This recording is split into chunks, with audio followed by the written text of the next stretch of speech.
اس متعلقہ تھانے کو منتقل کر دیتا ہے جہاں اصل میں جرم ہوا تھا۔ ہاں، اور اس منتقلی کے ساتھ ہی پولیس رول 24.7 نافذ ہو جاتا ہے۔ رول 24.7 یہ کیا کہتا ہے؟ یہ قانون بہت واضح کرتا ہے کہ جب کسی کیس کی تحقیق کسی دوسرے پولیس اسٹیشن یا ضلع میں ٹرانسفر ہوتی ہے تو پہلے تھانے میں جو FIR درج کی گئی تھی ہاں، وہ خود بخود منسوخ تصور ہوتی ہے۔ ایک سیکنڈ رکیے، یعنی اگر کیس ایک تھانے سے دوسرے تھانے منتقل ہو جائے تو پہلی FIR خود ہی منسوخ ہو جاتی ہے؟ جی بالکل، خود بخود کینسل ہو جاتی ہے۔ اچھا، یہ قدم ضروری ہوگا تاکہ نظام میں ایک ہی جرم کی 2 FIRs نہ گھوم رہی ہوں؟ جی، جسے ہم ڈپلیکیٹ کیسز کہتے ہیں، اس سے بچنے کے لیے۔ لیکن اس سے تو ایک بہت بڑا سوال جنم لیتا ہے۔ وہ کیا؟ اگر ایک FIR کو منتقلی کی بنیاد پر ختم کیا جا سکتا ہے تو کیا تھانے دار یعنی اسٹیشن ہاؤس آفیسر خود سے کسی بھی FIR کو پھاڑ کر پھینک سکتا ہے؟ اچھا، نہیں۔ میرا مطلب ہے فرض کریں کسی سیاستدان کا دباؤ آ جائے یا تھانے دار کو پیسے مل جائیں یا واقعی اسے لگے کہ اس سے FIR درج کرنے میں غلطی ہو گئی ہے تو کیا وہ رجسٹر سے صفحہ نکال سکتا ہے؟ یہ عوام کے ذہن میں پیدا ہونے والی سب سے بڑی غلط فہمی ہے۔ اس کا جواب ایک قطعی نہیں ہے۔ یعنی وہ خود کینسل نہیں کر سکتا؟ بالکل نہیں۔ منتقلی کی اس مخصوص صورت کے علاوہ عام حالات میں پولیس کے پاس یہ اختیار نہیں ہے کہ وہ خود سے FIR کو ختم کرے۔ اچھا، اس کی کوئی مخصوص وجہ؟ دراصل اس کی بنیاد سینکڑوں سال پرانی ایک سوچ پر مبنی ہے۔ اگر ہم 1934 کے قوانین کا پس منظر دیکھیں، جو برطانوی نظام کا دور تھا، ہاں، تو انہوں نے پولیس کو جرم پکڑنے اور مجرموں کا پیچھا کرنے کی پوری طاقت دی تھی۔ لیکن انہیں پولیس پر مکمل اعتماد نہیں تھا، ہے نا؟ صحیح پکڑا آپ نے۔ انہیں معلوم تھا کہ اگر تھانے دار کو خود سے مقدمہ ختم کرنے کا اختیار دے دیا گیا تو پھر رشوت ستانی اور دھاندلی تو عام ہو جائے گی۔ بالکل انتہائی درجے کی دھاندلی پیدا ہو جاتی۔ یہ انتہائی دلچسپ پہلو ہے، یعنی نظام بنانے والوں کا اپنی ہی بنائی ہوئی پولیس پر بے اعتمادی کا اظہار۔ ہاں، انہوں نے مداخلت کے خدشات کو پہلے سے ہی بھانپ لیا تھا۔ ایک بار کسی شخص کے خلاف FIR درج ہو گئی تو سمجھیں مشینری چالو ہو گئی، اور اب اس مشینری کو بند کرنے کا سوئچ پولیس کے اپنے ہاتھ میں نہیں ہے۔ یہ تو حکومتی اختیارات پر نظر رکھنے کی ایک شاندار مثال ہوئی۔ بالکل، قانون نے اس اہم دستاویز کے ساتھ کھلواڑ کرنے کے تمام راستے بند کر دیے ہیں۔ کیونکہ اگر پولیس خود FIR ختم کرنے لگے تو پھر عام شہریوں کو جھوٹے مقدمات میں پھنسا کر ڈرانا اور بعد میں کیس ختم کر دینا عام ہو جائے گا۔ یہی وجہ ہے کہ FIR کی منسوخی کا قانون انتہائی سخت رکھا گیا ہے۔ تو پھر آخر وہ کون سے حالات ہیں جن میں کوئی FIR منسوخ ہو سکتی ہے؟ کیونکہ سوسائٹی میں جھوٹی FIRs کا اندراج بھی تو ایک حقیقت ہے۔ ایسا تو نہیں ہو سکتا کہ قانون کے پاس جھوٹا مقدمہ ختم کرنے کا کوئی راستہ ہی نہ ہو۔ قانون اس بارے میں بہت احتیاط سے راستہ فراہم کرتا ہے۔ ہینڈ بک اس مسئلے کا کیا حل بتاتی ہے؟ ہینڈ بک وضاحت کرتی ہے کہ تحقیقات کے دوران کچھ مخصوص حالات سامنے آنے پر FIR کو منسوخ کیا جا سکتا ہے۔ جیسے کہ؟ مثال کے طور پر، اگر تحقیق سے ثابت ہو جائے کہ کرمنل پروسیجر کوڈ یعنی CRPC کے سیکشن 154 کے تحت جو معلومات پولیس کو دی گئی تھی وہ سراسر جھوٹی تھیں۔ ہاں، جھوٹی اور بے بنیاد تھیں، یا پھر یہ خلاصہ ہو کہ جو جرم بتایا گیا تھا وہ دراصل ناقابل دستاندازی یعنی نان کوگنیزیبل تھا، جس میں پولیس کسی کو بغیر وارنٹ گرفتار نہیں کر سکتی۔ صحیح کہا، اور فریادی نے بتاتے وقت معاملے کو سنگین بنا کر پیش کیا تھا۔ اچھا، ایک اور چیز بھی تو ہوتی ہے، جیسے زمین کے مالکانہ حقوق کا مسئلہ۔ بالکل، یہ ایک عام صورتحال ہے جہاں معاملہ دراصل کسی دیوانی مقدمے یعنی سول سوٹ کا بنتا ہے، لیکن فریادی سے جھوٹی لڑائی یا قبضے کا رنگ دے کر فوجداری جرم بنا دیتا ہے۔ ہاں، تو ان تمام صورتوں میں پولیس صرف ایک سفارش تیار کر سکتی ہے۔ تو پھر یہ سفارش کس کو بھیجی جاتی ہے؟ اور وہ آخری فیصلہ کرنے والا کون ہوتا ہے جس کے پاس FIR مٹانے کی طاقت ہوتی ہے؟ یہ پورا ایک باقاعدہ قانونی عمل ہے۔ جب تھانے کا تحقیقاتی افسر اپنی تحقیقات مکمل کر لیتا ہے، یعنی انویسٹیگیٹنگ آفیسر، جی، اور وہ اس نتیجے پر پہنچتا ہے کہ مقدمہ جھوٹا ہے، تو وہ ایک تفصیلی رپورٹ تیار کرتا ہے۔ یہ رپورٹ اس ضلع کے سپرنٹینڈنٹ آف پولیس، جسے SP کہا جاتا ہے، اس کے سامنے پیش کی جاتی ہیں۔ اچھا، تو SP چیک کرتا ہے۔ SP اس تمام ریکارڈ، ثبوتوں اور فریادی کے بیانات کا جائزہ لیتا ہے۔ اگر SP مطمئن ہو جائے کہ حقیقت میں معلومات غلط تھیں تو پھر وہ کیا کرتا ہے؟ تو وہ اپنی ایک فائنل رپورٹ تیار کرتا ہے۔ لیکن یہاں بھی بات ختم نہیں ہوتی۔ اچھا، ایس پی یہ فائنل رپورٹ اس علاقے کے درجہ اول کے میجسٹریٹ یعنی فرسٹ کلاس میجسٹریٹ کی خدمت میں پیش کرتا ہے۔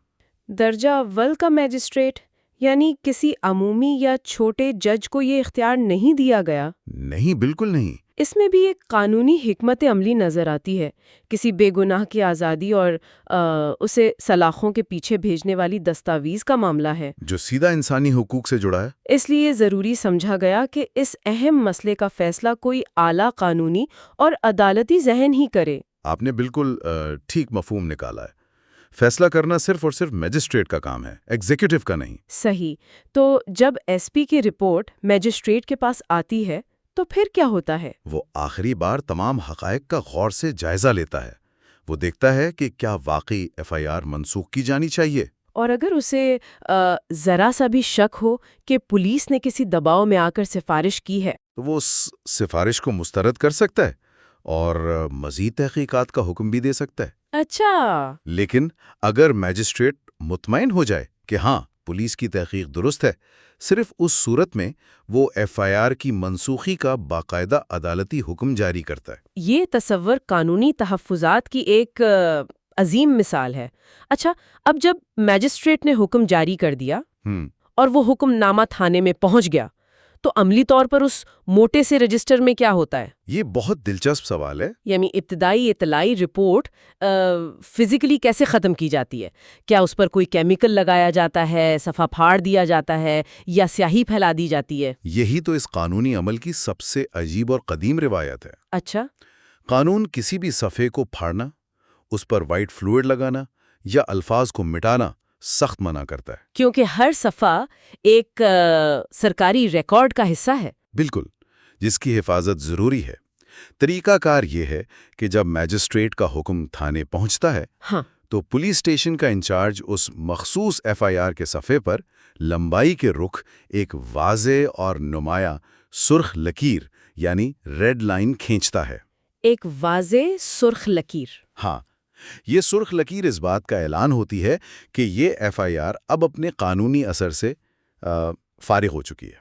یعنی کسی شخص کی خلاصی اور قانونی کشمکش کا اختتام اس بات پہ منحصر ہے کہ تھانے کے منشی کے پاس اس وقت چلنے والا سرخ پین موجود ہے یا نہیں۔ دیکھا جائے تو ایسا ہی لگتا ہے۔ یہ سننے میں تھوڑا مزاحیہ لگتا ہے، لیکن اس قدیم روایت میں ایک بہت بڑی سنجیدگی چھپی ہے۔ دراصل یہ سرخ لکیر نظام کے شفاف ہونے کی نشانی ہے، اور بات صرف لکیر کھینچنے پر ختم نہیں ہوتی۔ پھر اور کیا ہوتا ہے؟ اس سرخ لکیر کے بالکل ساتھ ہی تھانے کا انچارج میجسٹریٹ کے اس عدالتی حکم کی تاریخ اور آرڈر نمبر باقاعدہ طور پر درج کرتا ہے۔ اچھا، تاکہ ریکارڈ محفوظ رہے۔ اس احتیاط کا مقصد ہی یہی ہے کہ سالوں بعد بھی اگر کوئی اس رجسٹر کو کھول کر دیکھے تو اسے صفحہ پھٹا ہوا نہ ملے، بلکہ واضح طور پر نظر آئے کہ فلاں تاریخ کو فلاں میجسٹریٹ کے حکم پر اسے منسوخ کیا گیا تھا۔ بالکل، اس طرح جھوٹی معلومات دینے والے کا ریکارڈ بھی محفوظ رہتا ہے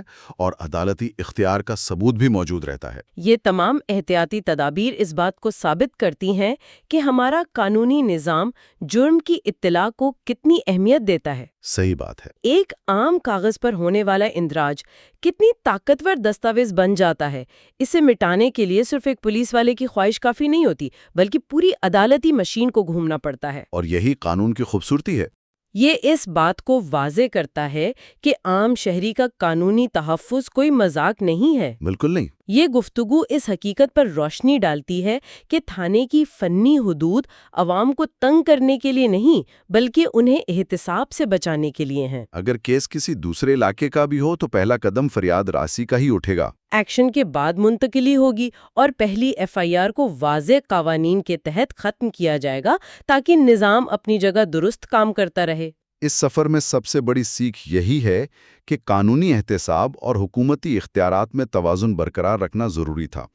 1934 کے رولز میں چھپی اس بے اعتمادی نے آج تک عام شہری کو تحفظ فراہم کر رکھا ہے۔ لیکن یہاں میرے ذہن میں ایک انتہائی اہم اور سوچنے والی بات آتی ہے۔ وہ کیا؟ ہم نے دیکھا کہ پولیس رولز 1934 میں صفحے پر سرخ لکیر کھینچنے کا بہت توجہ سے ذکر کیا گیا ہے۔ ہاں، فزیکل رجسٹر پر۔ یہ اس وقت کے کاغذی رجسٹرز اور قلم کی سیاہی کا دور تھا۔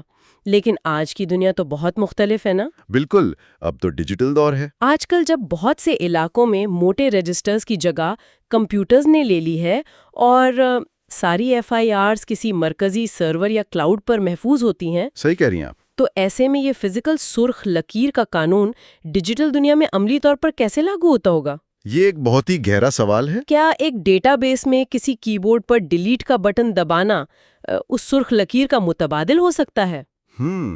یا کیا یہ نئے ڈیجیٹل نظام ہمارے سینکڑوں سال پرانے احتیاطی قوانین میں آسانی پیدا کرنے کے ساتھ ساتھ انہیں کمزور بھی کر رہے ہیں؟ یہ تو واقعی سوچنے والی بات ہے۔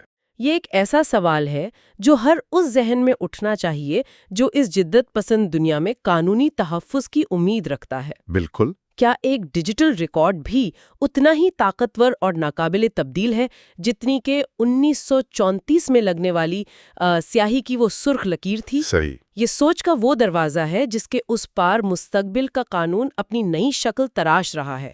اس پر ضرور غور کیجیے گا۔